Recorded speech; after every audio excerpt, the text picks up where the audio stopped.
Bienvenue, victime courageuse. Aujourd'hui, nous plongeons dans les abysses de l'âme humaine, là où sévit le pervers narcissique.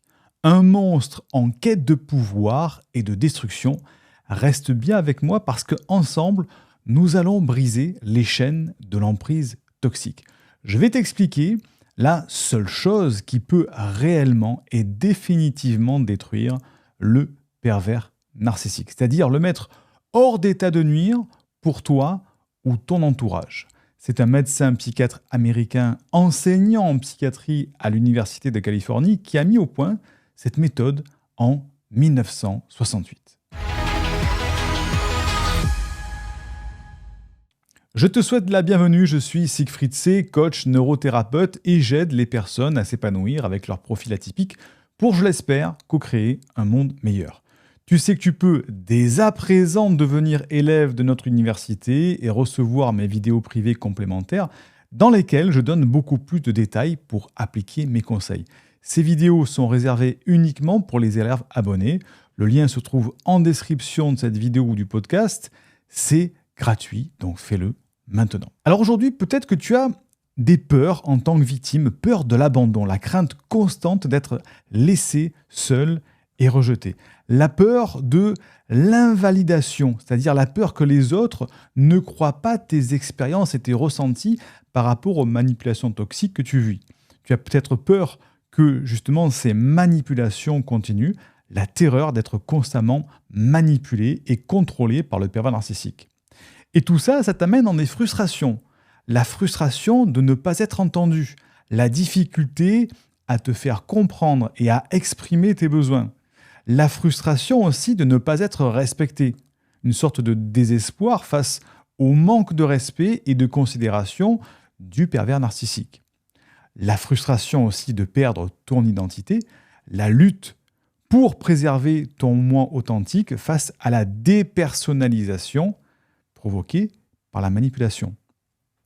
Et ces peurs, ces frustrations t'amènent elles aussi vers des angoisses, l'angoisse de l'isolement, la peur de se retrouver seul suite à l'éloignement des proches induit par la manipulation, l'angoisse de l'échec, c'est-à-dire la crainte constante de ne pas répondre aux attentes irréalistes du pervers narcissique, l'angoisse de la répétition, c'est-à-dire la peur de revivre des schémas similaires dans les relations futures, et finalement, comme certaines victimes, tu peux être amené à la colère face à l'injustice, la frustration accumulée en réaction à cette exploitation, la colère aussi envers toi-même, la rage de s'être laissé manipuler et d'avoir ignoré les signaux d'alarme, et la colère envers ce fameux manipulateur, ce fameux pervers narcissique, c'est-à-dire le ressentiment intense envers cet individu manipulateur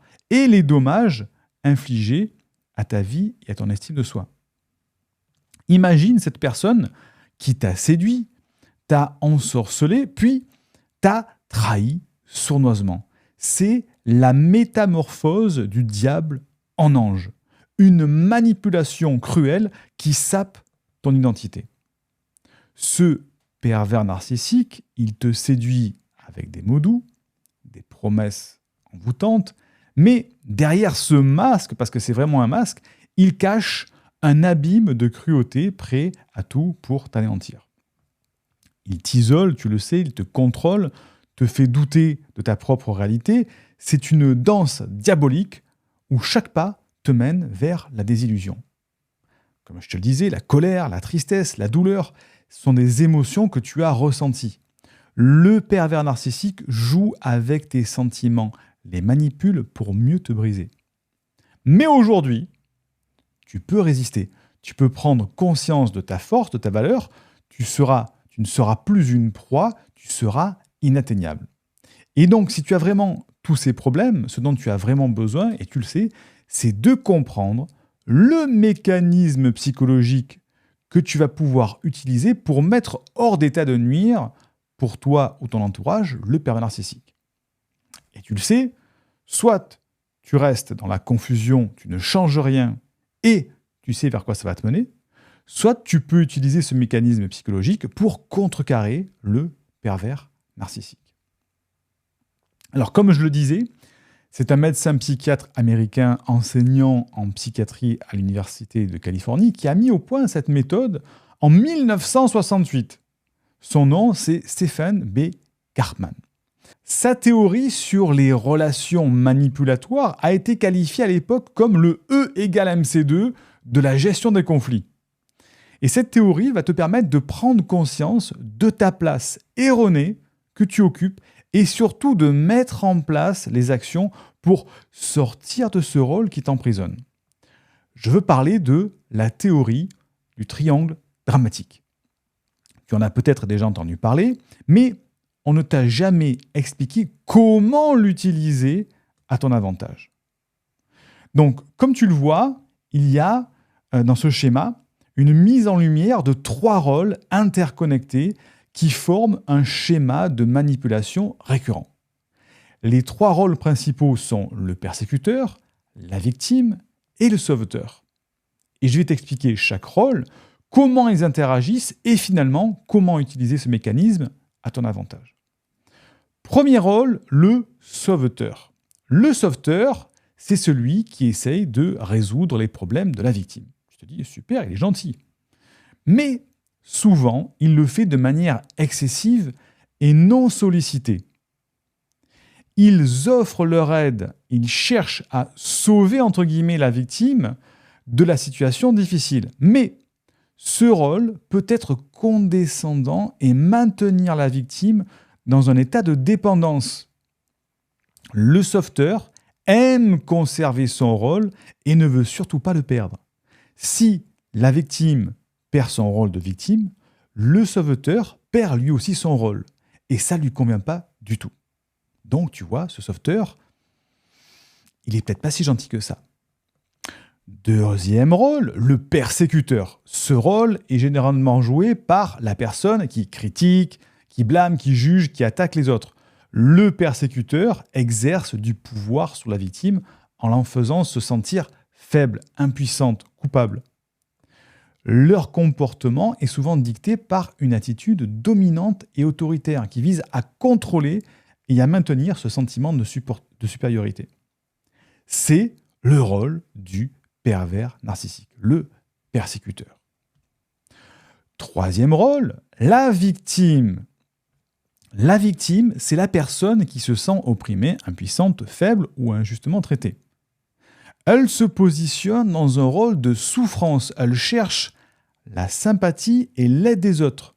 La victime donne inconsciemment du pouvoir au persécuteur en acceptant et en intériorisant les critiques et les attaques. Cette victime, c'est certainement toi. Tu envoies consciemment ou inconsciemment des signaux de faiblesse et de ta victimisation au pervers narcissique.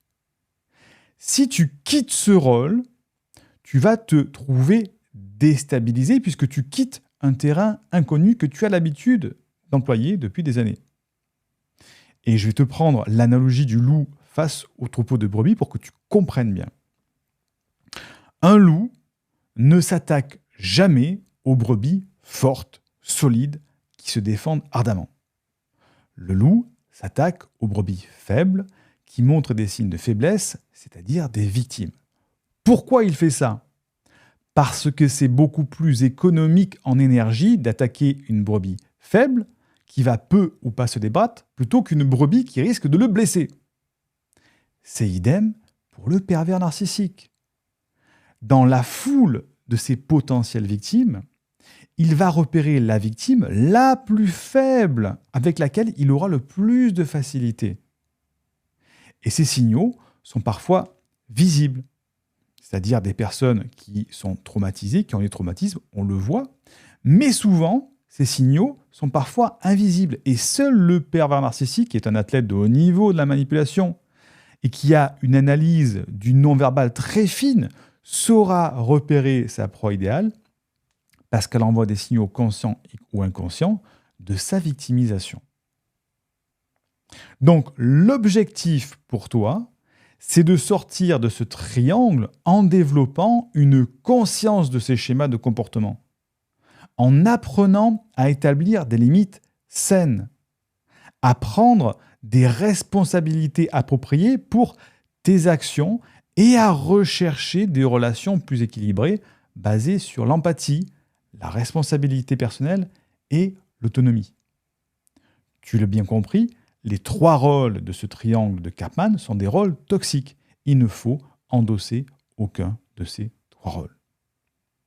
Donc, je t'ai déjà donné beaucoup d'informations et si tu veux savoir maintenant comment faire pas à pas, eh bien ça se passe dans la vidéo complémentaire réservée aux élèves de ma newsletter privée dans laquelle je peux prendre beaucoup plus de temps pour développer mes conseils que dans une vidéo sur YouTube. C'est totalement gratuit. Le lien se trouve en description sous cette vidéo et sous le podcast ou bien épinglé en premier commentaire. Fais-le maintenant et tu accéderas à cette méthode en 8 étapes pour réellement et définitivement détruire le pervers narcissique, c'est-à-dire le mettre hors d'état de nuire pour toi ou ton entourage. On se retrouve dans la vidéo complémentaire.